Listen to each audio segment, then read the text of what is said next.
morning, everybody. Well, today is my great-grandmother Bella's birthday. She was born in 1879, I believe, from Russia. And I'm working on a family tree, and I'm going to point her. She's unfortunately, you can just see the top of her head, but she's right there with the white hair on. She lived to be close to 100, and she likes to bake bread, challah, all kinds of wonderful delights. She used to bake all the time. So today we're making a dark chocolate cake in honor of my great-grandmother Bella's birthday today. Now, I remember her. She loved to do all kinds of things. She danced. She did love to do all kinds of wonderful things. So I'm adding in 1 3/4 cup of flour. Make sure you do the recipe exactly to what the recipe is telling you to do, or it will not come out. All right. Okay, 1 3/4 cup of flour. We're going to remove the flour until I use it to grease later. I'm going to put it over here. Next thing I want to add in is going to be my sugar. I'm adding in 2 cups of granulated sugar. Here it is. I get the 3/4 cup mixed up with the 1 cup because it's so close in size. All right, I'm adding in 2 cups of granulated. Linda. All right. I want to get a little bit more sugar out on this. I almost grabbed the 3/4 cup. It wouldn't have made much of a difference, but it might not have been so sweet. Okay, I'm adding in 2 cups of granulated white sugar. Now, I remember my great-grandmother. We used to call her Bubba. That was her name, Bubba. 2 cups of granulated white sugar. We're going to put this in here. We're going to move the sugar. Okay, because I don't want to make any blunders. Great-grandma was definitely a baker.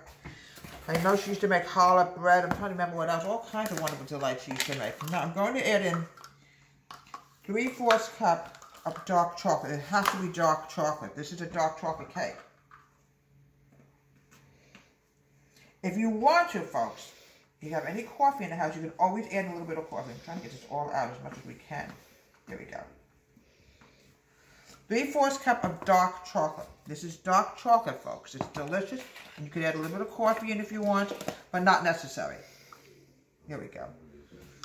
Now, I'm going to go to the baking powder and the baking soda. Let's move this out of the way.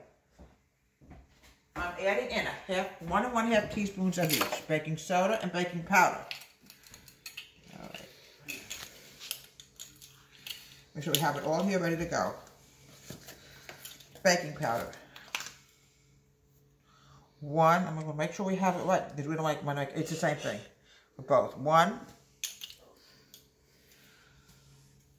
Okay, I'm just trying to see. Often things get separated in my kitchen and sometimes we just can't find things. So I'm adding in 1 1/2 teaspoons of baking soda. I'm making sure it's to the T. 1 1/2 teaspoons of baking soda. I'm going to put this over here so we don't grab and do the same thing again, which I have a habit of doing because I'm not the brightest woman alive sometimes. I'm grabbing some salt. I'm just going to add a dash in. That's what she would have done too. Okay. I'm mixing this together. It's a little bit different than regular, the other kind of cocoa. This is darker chocolate. Mix everything together. We want to make sure we get everything together. It even has a slightly different odor. Mix this together.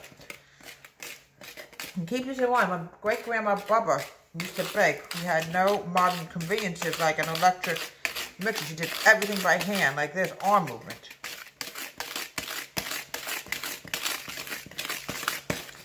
And I always remember when she used to bake, like my great-grandma Elizabeth baked, she baked also, because that's what they did in those days. And food was, I'll tell you something, folks, the food was so wonderful. Everything out as much as we can. There's going to be some lumpy bumpies in. Here we go.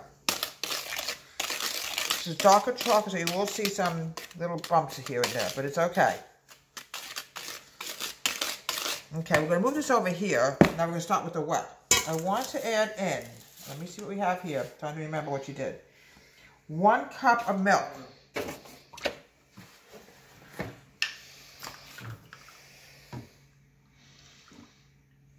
Make sure we have it. Make sure we have it. 1 cup of milk. Yeah, she was an amazing woman. I want to put the milk away because it's warm outside. We don't want to take any chances with milk. Going bad because it's very warm outside. It's, in the beginning of September. Today is actually September 1st, and I can't believe we're heading into fall. Now I'm going to add in 2 eggs. I'm going to separate the white and I'm going to put them together in a minute. 2 eggs.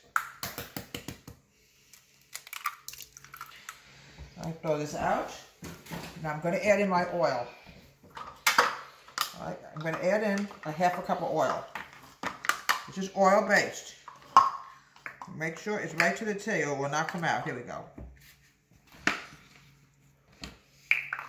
Funny thing, you know, this wasn't so funny, but this was a great way to die. Great grandma Bubba died the night after she went to a dance. And literally, she went to a dance. She was living in a nursing home because, you know, she was just too old to take care of herself, but it was like assisted living care. She was able to do what she wanted to do, you know. I'm adding just a little dash of vanilla. There we go, just a dash. Now we're going to mix this together, and then we're going to add in the dry, and then we're going to grease the cake pans, and then we're going to let the cake go in the refrigerator and cool it for a while. Mix the wet together. Any more comments from you, John? You'll be baking this cake. Right, John? My husband's a very good cook. Do you know that? He's really a great cook. Right, John? All right, now we're going to put the dry in. Now keep in mind, it's going to be darker.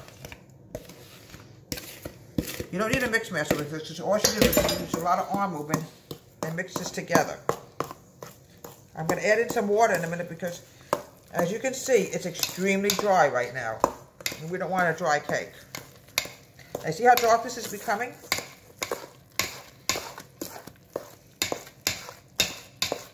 Look how dark this is coming. This is what you want out of dark chocolate cake.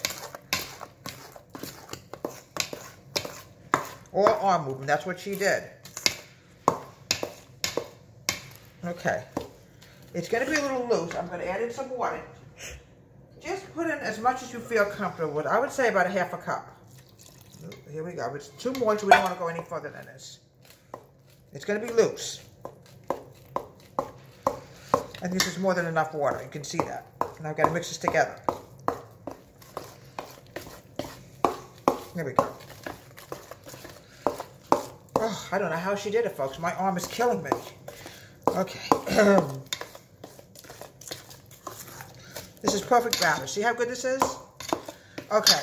Now the next thing I want to do is we're going to use 2 square pans today. Sometimes I use round pans, but not today. I'm going to put a lot of Crisco in this. You can use melted butter or you can use Crisco, whatever you feel comfortable using. Get the sides, get the bottom. Don't miss one area in here because this is where you can have a problem with where cakes can actually stick and then you got a problem getting them out later.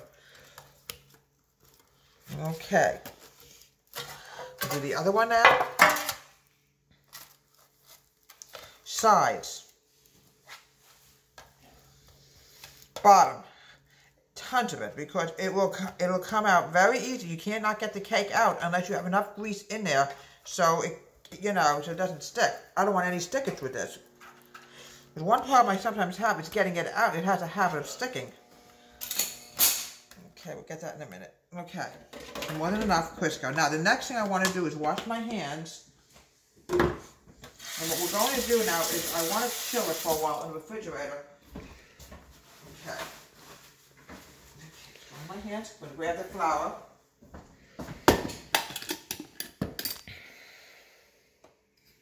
A little flour. Sometimes you use round, but I prefer, for this particular cake, I really would like to use a square pan. Just want to get a little bit more flour in here. Just want to make sure we have enough in here. Here we go. Half the batter in one and half the batter in the other square pan. We were using square pans today. Because my round pan, we're having some issues with it. We might have to get a brand new one. We don't know yet. All right, I'm going to spread this out. Okay, now what I want to do now is take this at 350. Not 500, 350. We decided to keep it in the cake pan. I'm starting to think, I'm blaming it on humidity, folks. It's very hard to get them out when it's humid. So what we're going to do is we're going to force it in the cake pan and not even touch it. It's just as good. It's dark chocolate cake. And often, it's funny, Bubba sometimes used to leave it in the cake pan. Now I see why. Because sometimes you just can't get it. Use milk chocolate frosting. It's really the best kind of frosting to use. I tasted the cake. It's absolutely fantastic. So I don't know. So who knows what the reason is? It could be humidity. It could be anything. Use milk chocolate on dark chocolate. You don't want to use anything too bitter. There we go. All right. Yeah, I kind of remember when Bubba used to bake. Now and then, when she made a cake, I always used to remember sometimes she would leave it in the cake pan. That's probably the reason sometimes. Not all cakes, obviously, but this one, you can get away with it. Look how beautiful that's coming along. Don't take it out of the cake pan. That's just my advice. Milk chocolate frosting. It'll be delicious with a delicious cold dish of ice cream. And here we have in honor of Bubba. From her, she would be 141 years old today if she was still living. From Deborah Ray's Home Country Kitchen, happy birthday, Bubba. We're thinking of you. I know you're in heaven. Have a great day. And please subscribe to our wonderful YouTube channel.